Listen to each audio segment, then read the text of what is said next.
Capítulo 4. Salomón ya gobernaba todo Israel, y sus altos funcionarios eran los siguientes.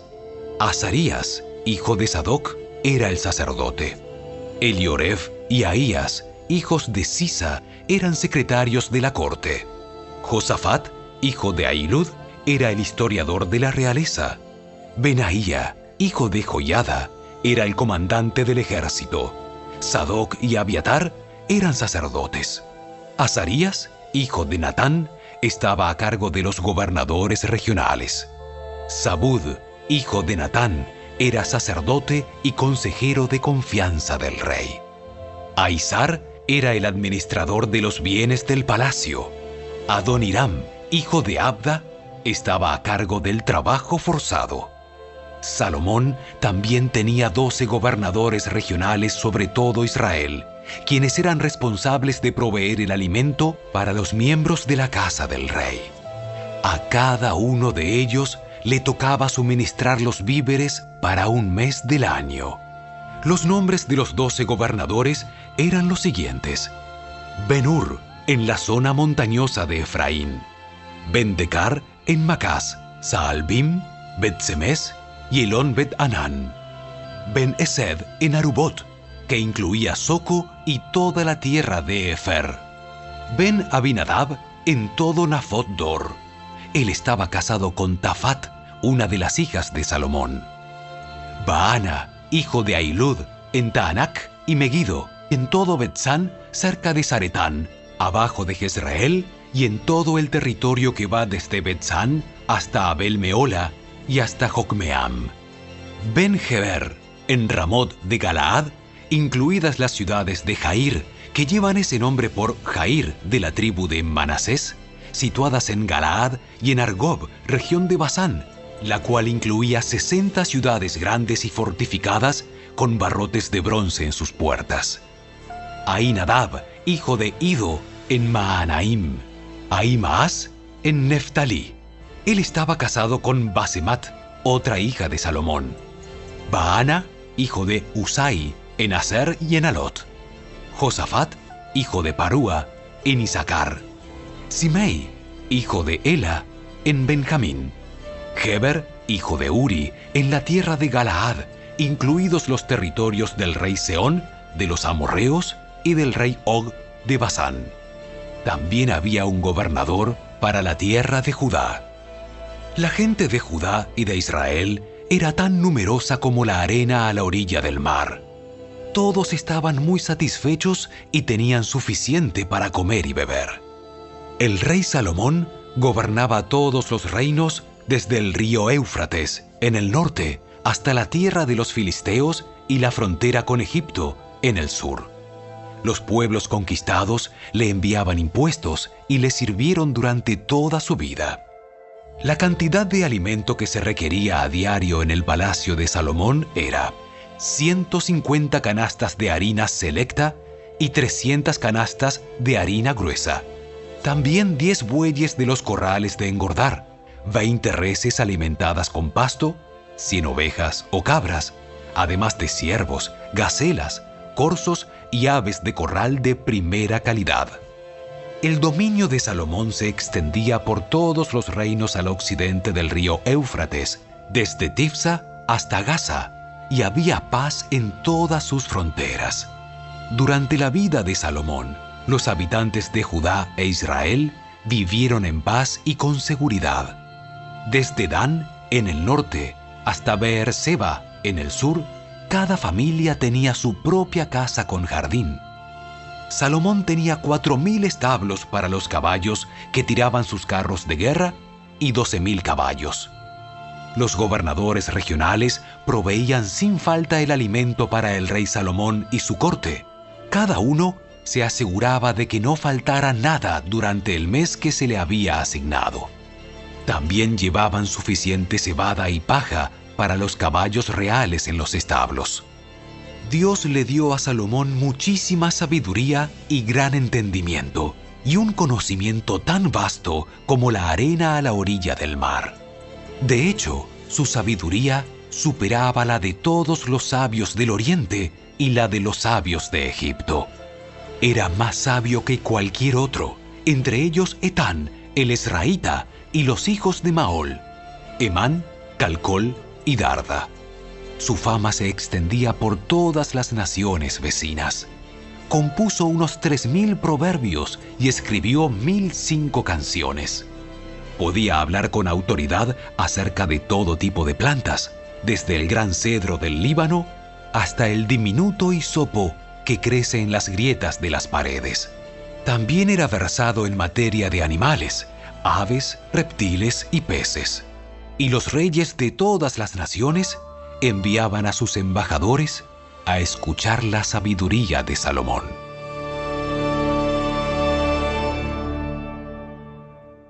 Capítulo 5. Hiram, rey de Tiro, siempre había sido un amigo fiel del rey David. Cuando Hiram se enteró de que Salomón, hijo del rey David, era el nuevo rey de Israel, envió embajadores a felicitarlo. Entonces Salomón le respondió a Hiram con el siguiente mensaje: Tú sabes que mi padre, David, no pudo construir un templo para honrar el nombre del Señor su Dios, debido a la cantidad de guerras que le hicieron las naciones vecinas. No podía construir hasta que el Señor le diera la victoria sobre todos sus enemigos. Sin embargo, ahora el Señor, mi Dios, me ha dado paz en todo el territorio. No tengo enemigos y todo marcha bien. Así que tengo planeado construir un templo para honrar el nombre del Señor, mi Dios, tal como Él le había indicado a mi padre David. Pues el Señor le dijo: tu hijo, a quien yo pondré en tu trono, construirá el templo para honra de mi nombre. En consecuencia, ordena, por favor, que se corten cedros del Líbano para mí.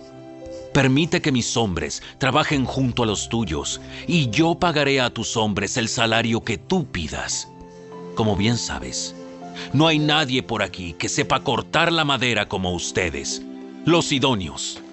Cuando Hiram recibió el mensaje de Salomón, se puso muy contento y dijo: Alabado sea hoy el Señor por haberle dado a David un hijo sabio, para que sea rey de la gran nación de Israel. Así que le envió la siguiente respuesta a Salomón: He recibido tu mensaje y te proporcionaré toda la madera de cedro y de ciprés que necesites.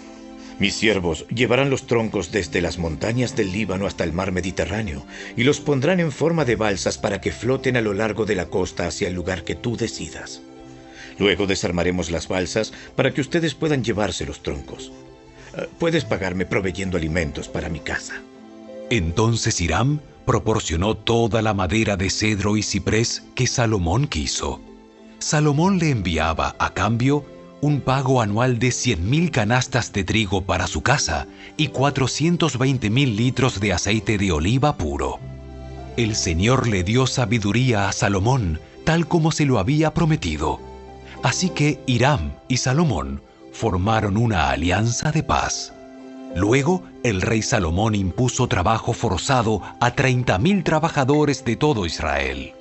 Los envió al Líbano en turnos de 10,000 por mes, de modo que cada hombre estuviera un mes en el Líbano y 2 meses en casa.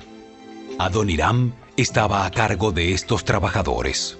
Salomón también tenía 70,000 obreros, 80,000 cortadores de piedra en la zona montañosa y 3,600 capataces para supervisar el trabajo. Por orden del rey, ellos extrajeron grandes bloques de piedra de la mejor calidad y les dieron forma para hacer los cimientos del templo.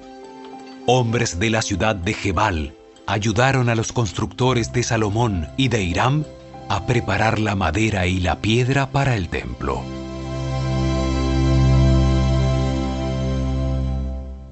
Capítulo 6. Fue a mediados de la primavera, en el mes de Sif, durante el 4º año de su reinado, que Salomón comenzó a construir el templo del Señor. Habían pasado 480 años desde el día en que el pueblo de Israel fue rescatado de su esclavitud en la tierra de Egipto. El templo que el rey Salomón construyó para el Señor medía 27 metros y medio de largo, 9 metros de ancho y 14 metros de alto. La antesala, que estaba al frente del templo, medía 9 metros de ancho, coincidía con la anchura total del templo y se proyectaba 4 metros y medio hacia el frente. Salomón también hizo ventanas angostas y empotradas por todo el templo. A los costados del edificio y en la parte trasera, construyó un complejo de habitaciones contra las paredes exteriores del templo. El complejo era de 3 pisos. El piso de abajo tenía un ancho de 2 metros con 30 centímetros, el piso de en medio 2 metros con 80 centímetros y el piso de arriba 3 metros con 20 centímetros. Las habitaciones estaban unidas a las paredes del templo mediante vigas apoyadas en cornisas que sobresalían de las paredes, de modo que las vigas no estaban insertadas dentro de las paredes mismas. Las piedras que se usaron en la construcción del templo se labraban en las canteras, de modo que no hubo ruido de martillo, ni de hacha, ni de ninguna otra herramienta de hierro en el lugar de la obra. La entrada al piso de abajo estaba en el lado sur del templo. Había una escalera de caracol para subir al piso de en medio y otro tramo de escaleras entre el piso de en medio y el piso de arriba. Una vez terminada la estructura del templo, Salomón puso un techo de vigas y tablas de cedro. Como ya se dijo, construyó un complejo de habitaciones a los lados del edificio, unidas a las paredes del templo mediante vigas de cedro. Cada piso del complejo tenía una altura de 2 metros con 30 centímetros. Entonces el Señor le dio el siguiente mensaje a Salomón. En cuanto a este templo que estás construyendo, si tú sigues todos mis decretos y ordenanzas y obedeces todos mis mandatos, yo cumpliré por medio de ti la promesa que le hice a tu padre, David. Viviré entre los israelitas y nunca abandonaré a mi pueblo Israel. Así que Salomón terminó de construir el templo. Todo el interior, desde el piso hasta el techo, estaba recubierto con paneles de madera. Recubrió las paredes y el techo con paneles de cedro y para el piso utilizó tablas de ciprés. Salomón separó un espacio para el santuario interior, el lugar santísimo, al fondo del templo. Tenía 9 metros de profundidad y estaba recubierto con cedro desde el piso hasta el techo. El salón principal del templo, fuera del lugar santísimo, medía 18 metros de largo. En todo el templo, las paredes de piedra estaban recubiertas con madera de cedro, y el recubrimiento estaba decorado con tallas de calabazas y flores abiertas. Salomón preparó el santuario interior al fondo del templo, donde luego se colocaría el arca del pacto del Señor. Este santuario interior medía 9 metros de largo, 9 metros de ancho y 9 metros de alto. Salomón revistió el interior con oro macizo. También revistió el altar, que estaba hecho de cedro. Luego revistió el resto del interior del templo con oro macizo y fabricó cadenas de oro para proteger la entrada al lugar santísimo.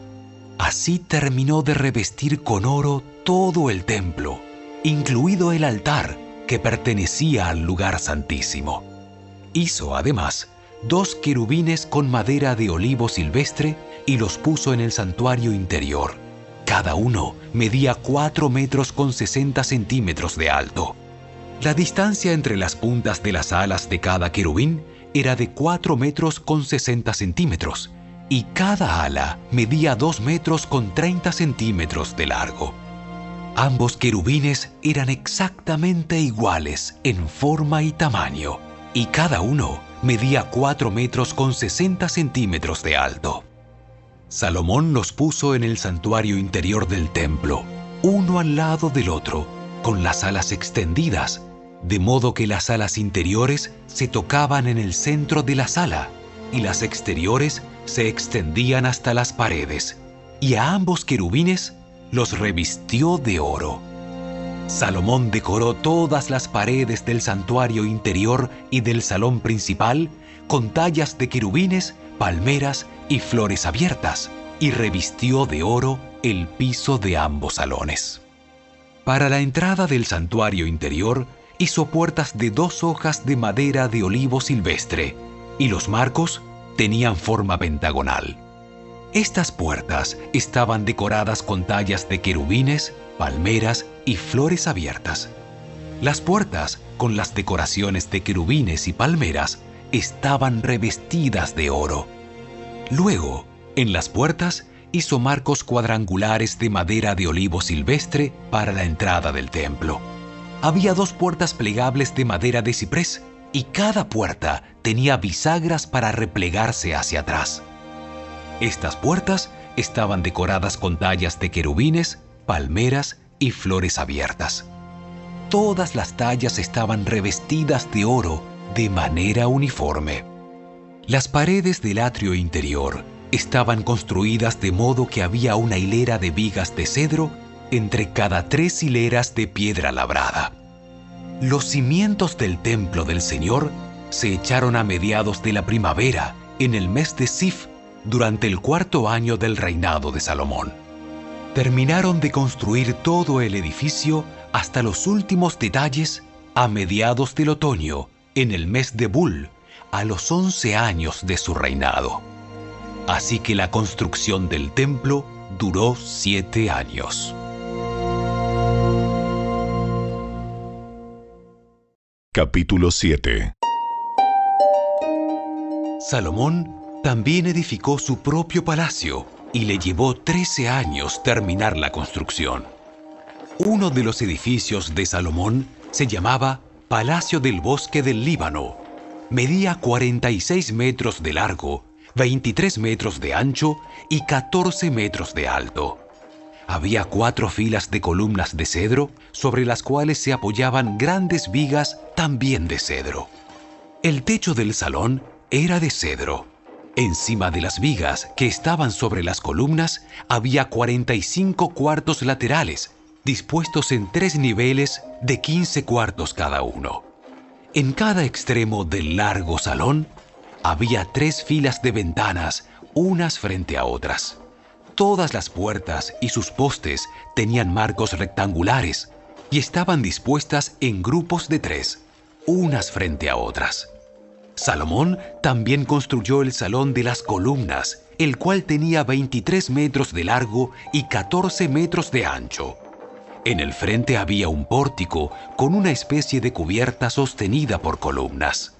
Además, Salomón construyó la Sala del Trono, conocida como el Salón de Justicia, donde se sentaba a oír los asuntos legales.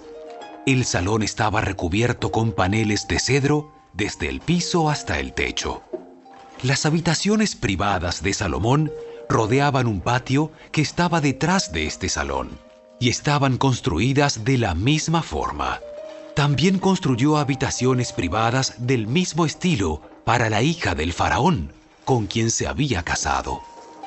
Desde los cimientos hasta los aleros, todos los edificios estaban hechos con enormes bloques de piedra de primera calidad, cortados con sierra y terminados a las medidas exactas en cada uno de sus lados.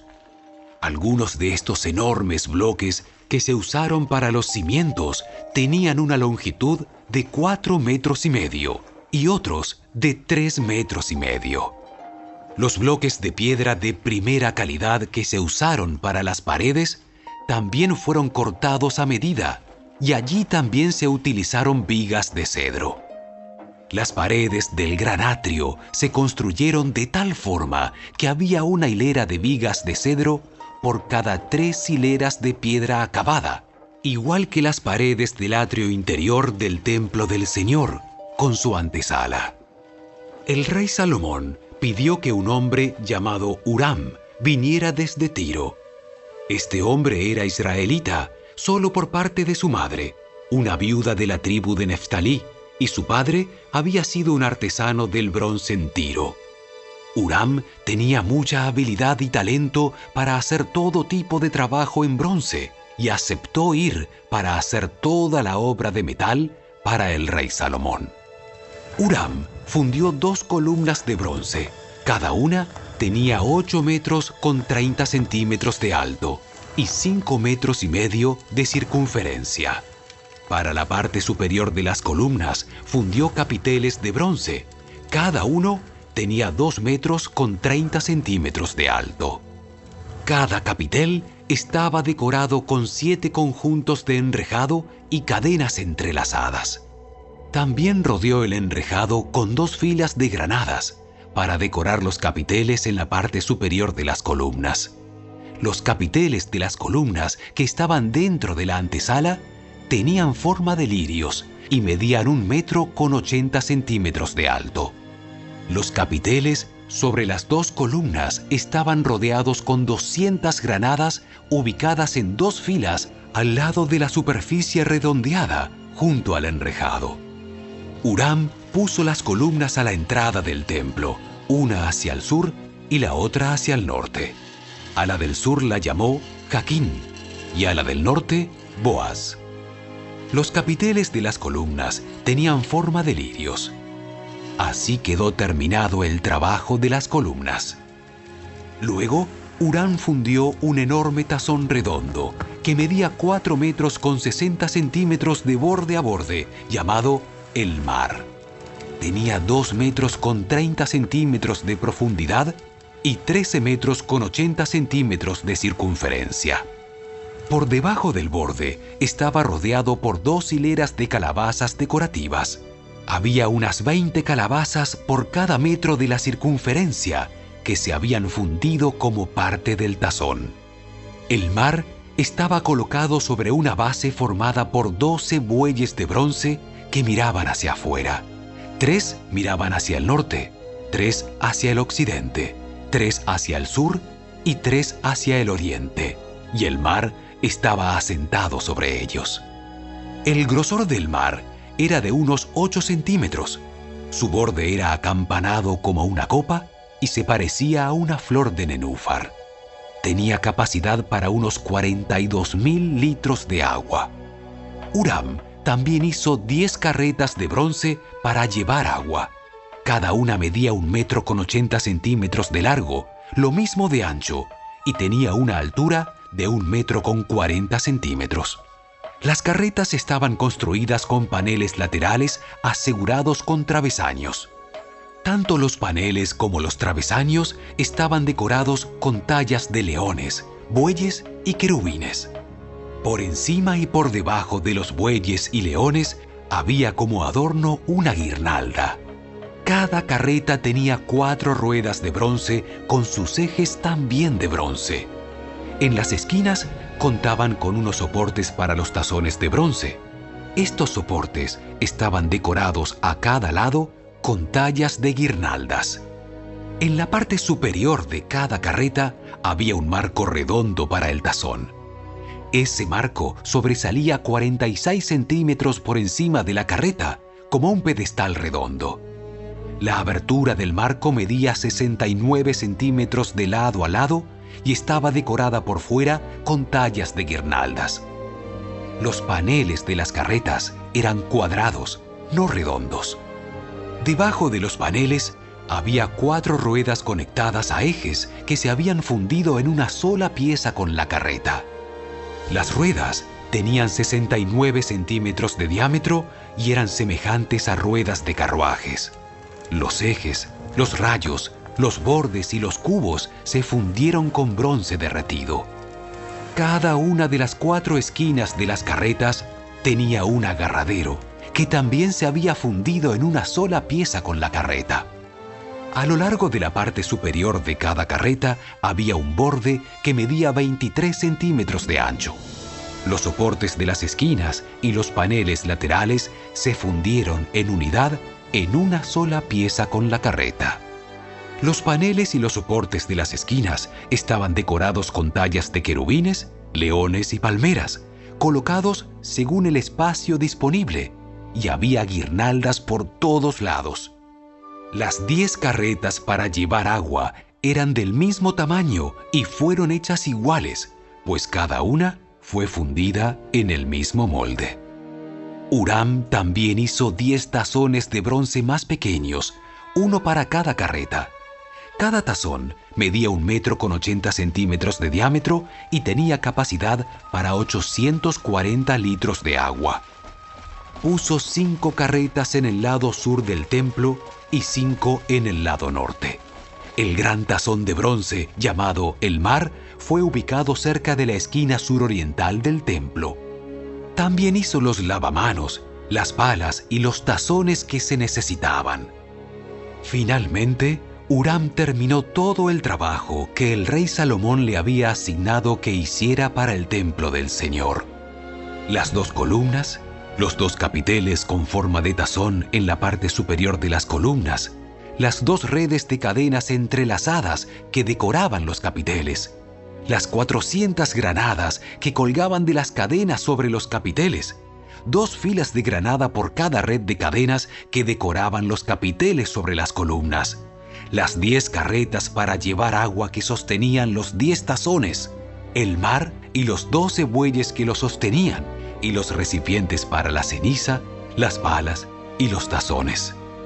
Huram hizo todos estos objetos de bronce bruñido para el templo del Señor, tal como le había indicado el rey Salomón. El rey mandó que se fundieran en moldes de barro en el valle del Jordán, entre Sucot y Zaretán. Salomón no pesó los utensilios porque eran muchos. El peso del bronce no se pudo medir. Salomón también hizo todo el mobiliario para el templo del Señor: el altar de oro, la mesa de oro para el pan de la presencia, los candelabros de oro macizo, 5 en el sur y 5 en el norte, frente al lugar santísimo, las decoraciones de flores, las lámparas y las tenazas, todo de oro, los cuencos pequeños, las despabiladeras para las lámparas, los tazones, los cucharones y los recipientes para quemar incienso, todo de oro macizo, y las puertas para las entradas al lugar santísimo y al salón principal del templo, con el frente revestido de oro. Así terminó el rey Salomón todo su trabajo para el templo del Señor. Luego trajo todos los obsequios que su padre David había consagrado, la plata, el oro y los diversos objetos, y los guardó en los tesoros del templo del Señor.